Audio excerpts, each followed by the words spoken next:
So what's up mga bro, ayun mga bro, kinita natin lahat ng kalakal ko sa akin shop. Ayan, meron pa natira doon.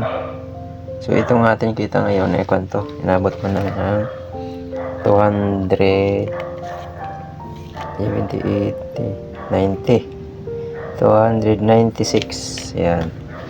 So ayan, makakuna yan kasi mag-a-apply ako bukas doon sa Malolos, Capitol.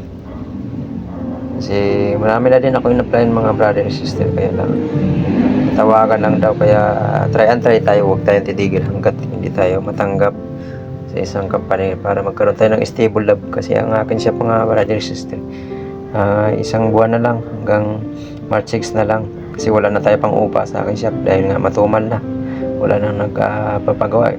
Pag isang buwan na wala nang nagpapagawa sa shop ko, kaya talagang release na ako ng pera, wala naman pumapasok, wala na din siya nagpaservice sa akin dahil siguro naubos yung mga pera ng mga tao nung bagong taon at New Year nung 2025. Kaya kailangan natin mga brother and sister mag-apply. So ngayon talaga ako nag-ipit mga brother and sister.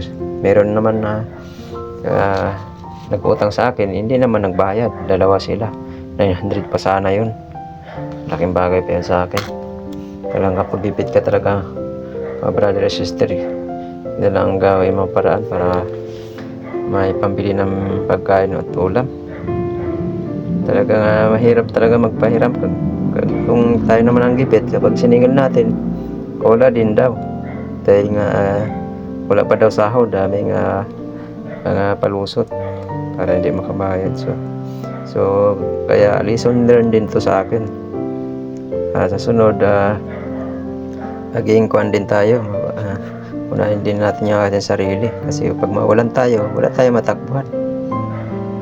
Wala din tayo kaano dito mga mag-anak sa mga kaibigan. Hiram din ako sa kaibigan ko, wala din daw pera. Kaya ito na lang paraan, magbinta tayo ng kalakal. Paano? Praise the Lord, meron tayong pambintang kalakal. Talagang hirap dito sa buhay sa Manila mga brother sister kapag wala ka talagang matakbuhan. Kaya talagang kailangan talaga magsipag at saka mag-apply na talaga ng stable job. Ayan Lord, ikaw na pong bahala Lord God sa araw ng bukas Lord.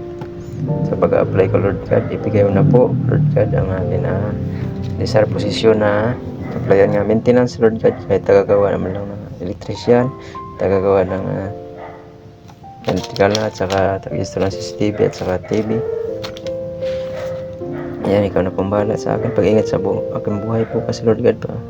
Biyahe naman ako papunta sa Malolos para mag-apply ng job fair Lord God, ikaw na pong bahala. Salamat po Lord God. Paano? Meron ako pang masahib, meron ako pang panggas sa aking motor, pagkain Lord God. Ito lamang po ako sa matalangan. Jesus name.